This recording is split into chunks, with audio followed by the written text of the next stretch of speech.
నగర్ కాలనీలో నిన్న సాయంత్రం ఒక బాలుడు చిల్లర నోటును తీసుకొని ఏదైతే నకిలీ నోటు ఉందో దాన్ని చలామణి చేయడానికి ప్రయత్నిస్తున్నాడని సమాచారం మేరకు అట్టి బాలుడిని ఆధీనంలోకి తీసుకొని విచారణ చేయగా అతనికి ఇంకొక మైనర్ బాలుడు విక్రయించేట్టు తెలిపాడు. ఆ రెండవ మైనర్ బాలు పట్టుకునే క్రమంలో వెళ్తుంటే కల్వకుర్తి రోడ్లో ఒక దగ్గర మనకు కారులో అతను మైనర్ బాల్తో పాటు ఇంకో ఇద్దరు తారసపడి వాళ్ళ ఆధీనంలో తీసుకొని విచారణ చేస్తే ముగ్గురు కూడా వాళ్ళ దగ్గర ఉన్న నకిలీ నోట్లను చలామణి చేసేద్దామనే క్రమంలో జడ్చలపట్నానికి వచ్చినట్టు మనకు తెలియపరిచినారు.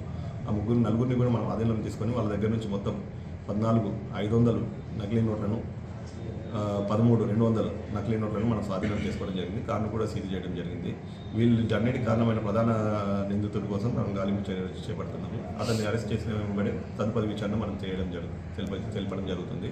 వీళ్ళు ప్రధానంగా రద్దీ ప్రదేశాల్లో ఎవరైతే చిన్నపిల్లలు కానీ పెద్ద మనుషులు కానీ గుర్తుపట్టలేని విధంగా ఉండే షాపులను ఎంచుకొని అక్కడ చలామణి చేయడానికి ప్రయత్నం చేస్తున్నారు. కాబట్టి పట్టణంలోని ఎవరైతే వ్యాపారస్తులు ఉన్నారో వాళ్ళ దగ్గర నోట్లను ఒకసారి తనిఖీ చేసుకొని ఏమైనా చిల్లర నోట్లు కానీ ఇటువంటి కౌంటర్ ఫిట్ కరెన్సీ కానీ ఉంటే పోలీసులకు వెంబడే సమాధానం తెలియపరచగలరని కోరుకుంటున్నాను. చరిత్ర సృష్టించినోడు